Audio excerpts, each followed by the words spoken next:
Pharmaceutical chemistry exam में बार बार पूछे जाने वाले इन टॉप 10 क्वेश्चंस और उसके आंसर्स के पीडीएफ नोट्स आप डाउनलोड कर सकते हैं।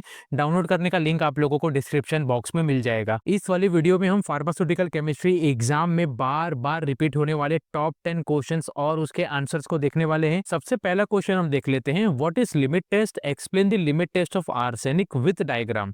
ये क्वेश्चन काफी ज्यादा इंपॉर्टेंट क्वेश्चन है और कई सारे स्टेट्स के फार्मास्यूटिकल केमिस्ट्री के एग्जाम में काफी बार रिपीट हो चुका है। इस क्वेश्चन के आंसर के अंदर हमें सबसे पहले तो लिमिट टेस्ट का डेफिनेशन के बारे में अच्छे तरीके से लिखना है, यानी कि लिमिट टेस्ट का मतलब क्या होता है उसको यहाँ पर हमें अच्छे तरीके से लिखना है। इसके बाद हमें लिमिट टेस्ट ऑफ आर्सेनिक को विथ डायग्राम यहाँ पे अच्छे तरीके से डिटेल में लिखना है। यानी कि सबसे पहले तो हमें लिमिट टेस्ट ऑफ आर्सेनिक के प्रिंसिपल के बारे में लिखना है। इसके बाद हमें लिमिट टेस्ट ऑफ आर्सेनिक के अंदर कौन कौन से डिफरेंट रिएक्शंस होते हैं उनको अच्छे तरीके से यहाँ पे लिखना है। इसके बाद हमें कौन सा apparatus यूज होता है लिमिट टेस्ट ऑफ आर्सेनिक के अंदर उसको यहाँ पर अच्छे तरीके से लिखना है विथ डायग्राम। इसके बाद हमें प्रोसीजर को अच्छे तरीके से डिटेल में लिखना है। ये क्वेश्चन आपसे एग्जाम में 3 से 6 मार्क्स के लिए पूछा जाता है और ये क्वेश्चन काफी ज्यादा इंपॉर्टेंट क्वेश्चन है। नेक्स्ट क्वेश्चन हम देख लेते हैं, explain the limit test of chloride and heavy metal. ये क्वेश्चन भी काफी ज्यादा इंपॉर्टेंट क्वेश्चन है और कई सारे स्टेट्स के फार्मास्यूटिकल केमिस्ट्री एग्जाम में बहुत बार रिपीट हो चुका है। इस क्वेश्चन के आंसर के अंदर हमें सबसे पहले तो क्लोराइड के लिमिट टेस्ट के बारे में लिखना है और उसके बाद हैवी मेटल के लिमिट टेस्ट के बारे में डिटेल में लिखना है। अगर हम बात करें क्लोराइड के लिमिट टेस्ट की, तो लिमिट टेस्ट ऑफ क्लोराइड के अंदर हमें सबसे पहले तो apparatus कौन कौन से यूज होते हैं उसको अच्छे तरीके से लिखना है। इसके बाद कौन कौन से केमिकल्स यूज होते हैं लिमिट टेस्ट ऑफ क्लोराइड के अंदर उसको यहाँ पर अच्छे तरीके से लिखना है। इसके बाद हमें ये बताना है कि लिमिट टेस्ट ऑफ क्लोराइड का प्रिंसिपल क्या है विथ रिएक्शन, और लास्ट में हमें प्रोसीजर को और रिजल्ट को अच्छे तरीके से यहाँ पे डिटेल में लिखना है। अगर हम बात करें limit test of heavy metal की, तो same limit test of heavy metal के अंदर भी हमें ऐसा ही फॉलो करना है। सबसे पहले apparatus के बारे में डिटेल में लिखना है, केमिकल्स कौन कौन से यूज होते हैं हैवी मेटल के लिमिट टेस्ट में उसको अच्छे तरीके से लिखना है, प्रिंसिपल को अच्छे तरीके से लिखना है विथ रिएक्शन, और प्रोसीजर एंड रिजल्ट को यहाँ पर अच्छे तरीके से लिखना है। ये क्वेश्चन भी एग्जाम में दो तरीके से आपसे पूछ सकता है। पहला क्वेश्चन तो ऐसा ही पूछा जाएगा, दोनों के दोनों लिमिट टेस्ट एक साथ, यानी कि जैसा आपको स्क्रीन पे अपने क्वेश्चन दिख रहा है वैसा ही क्वेश्चन आपसे पूछा जाएगा। दूसरा क्वेश्चन इस प्रकार हो सकता है कि explain limit test of chloride या फिर explain limit test of heavy metal. अगर ये दोनों क्वेश्चन आपसे पूछा जा रहा है एग्जाम में सेपरेटली, तो ये दोनों क्वेश्चन 3 मार्क्स ईच पूछे जाते हैं। लेकिन अगर ये दोनों लिमिट टेस्ट एक साथ पूछा जाता है, जैसा कि आप अपने स्क्रीन पर देख सकते हैं, तो ऐसे क्वेश्चन एग्जाम में 6 मार्क्स के लिए पूछा जाता है। नेक्स्ट क्वेश्चन हम देख लेते हैं, define impurities and explain different sources of impurities. ये क्वेश्चन भी काफी ज्यादा इंपॉर्टेंट है और कई सारे स्टेट्स के फार्मास्यूटिकल केमिस्ट्री के एग्जाम में काफी बार रिपीट हो चुका है। इस क्वेश्चन के आंसर के अंदर हमें सबसे पहले तो इम्प्यूरिटीज का डेफिनेशन क्या होता है, इम्प्यूरिटीज का मतलब क्या होता है उसको यहाँ पर अच्छे तरीके से लिखना है। इसके बाद हमें डिटेल में बताना है कि कौन कौन से डिफरेंट सोर्सेज हो सकते हैं इम्प्योरिटीज के, उनको यहाँ पर अच्छे तरीके से हमें डिटेल में लिखना है। ये क्वेश्चन भी एग्जाम में 3 से 6 मार्क्स के लिए पूछा जाता है। नेक्स्ट क्वेश्चन हम देख लेते हैं, एक्सप्लेन ग्रेविमेट्रिक एनालिसिस। ये क्वेश्चन भी काफी ज्यादा इंपॉर्टेंट क्वेश्चन है और ये क्वेश्चन भी कई सारे स्टेट्स के फार्मास्यूटिकल केमिस्ट्री के एग्जाम में काफी ज्यादा बार रिपीट हो चुका है। इस क्वेश्चन के आंसर के अंदर हमें सबसे पहले तो ग्रेविमेट्रिक एनालिसिस का डेफिनेशन को अच्छे तरीके से लिखना है। इसके बाद हमें प्रिंसिपल ऑफ ग्रेविमेट्रिक एनालिसिस को अच्छे तरीके से बताना है। इसके बाद हमें ये बताना है कि कितने टाइप्स के ग्रेविमेट्रिक एनालिसिस होते हैं उनको अच्छे तरीके से लिखना है।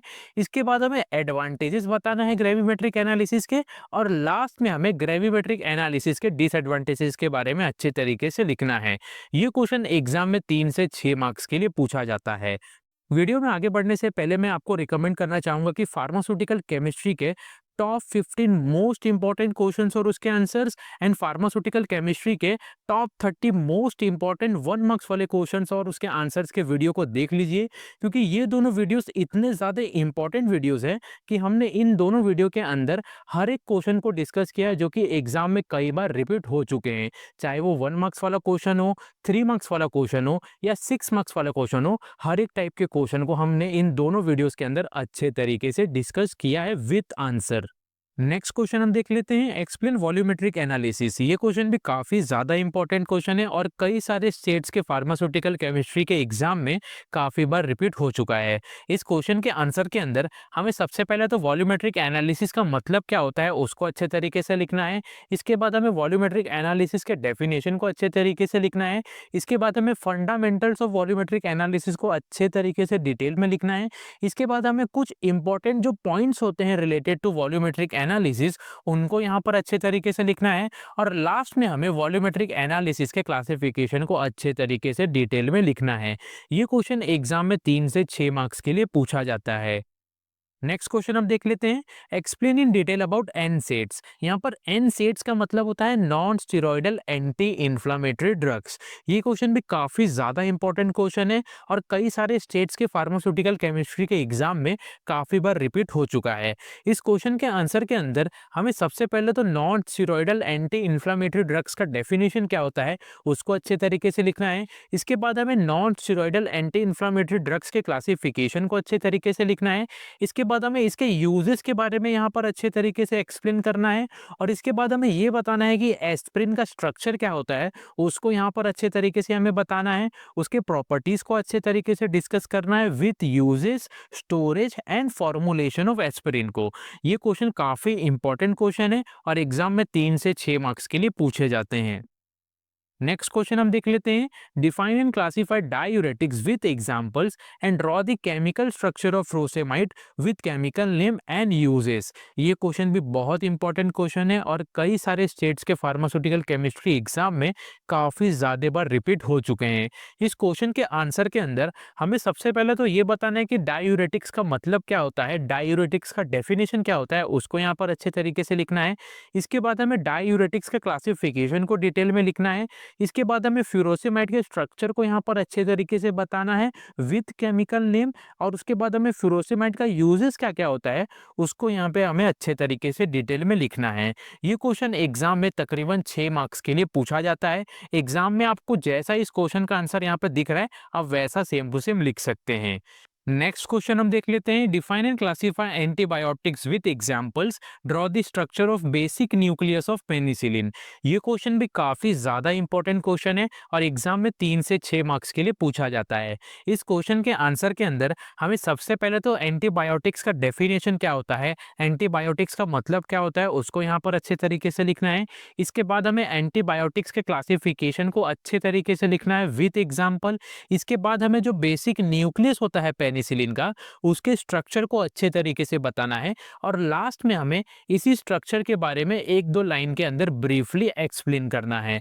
ये क्वेश्चन भी बहुत इंपॉर्टेंट क्वेश्चन है और कई सारे स्टेट्स के फार्मास्यूटिकल केमिस्ट्री एग्जाम में काफी बार रिपीट हो चुका है। नेक्स्ट क्वेश्चन हम देख लेते हैं, define and classify anti hypertensive drugs, draw the chemical structure of captopril. ये क्वेश्चन भी काफी ज्यादा इंपॉर्टेंट क्वेश्चन है। इस क्वेश्चन के आंसर के अंदर हमें सबसे पहले तो एंटी हाइपरटेंसिव ड्रग्स का मतलब क्या होता है, इसका डेफिनेशन क्या होता है उसको यहाँ पर अच्छे तरीके से लिखना है।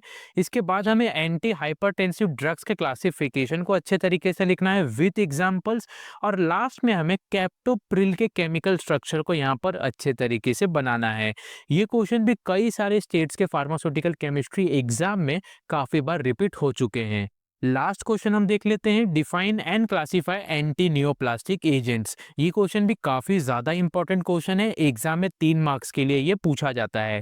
इस क्वेश्चन के आंसर के अंदर हमें सबसे पहले तो ये बताना है कि एंटी नियोप्लास्टिक एजेंट का डेफिनेशन क्या है, एंटी नियोप्लास्टिक एजेंट्स का मतलब क्या होता है उसको अच्छे तरीके से लिखना है। इसके बाद हमें classification of anti neoplastic agents को अच्छे तरीके से यहाँ पर डिटेल में विथ एग्जाम्पल लिखना है।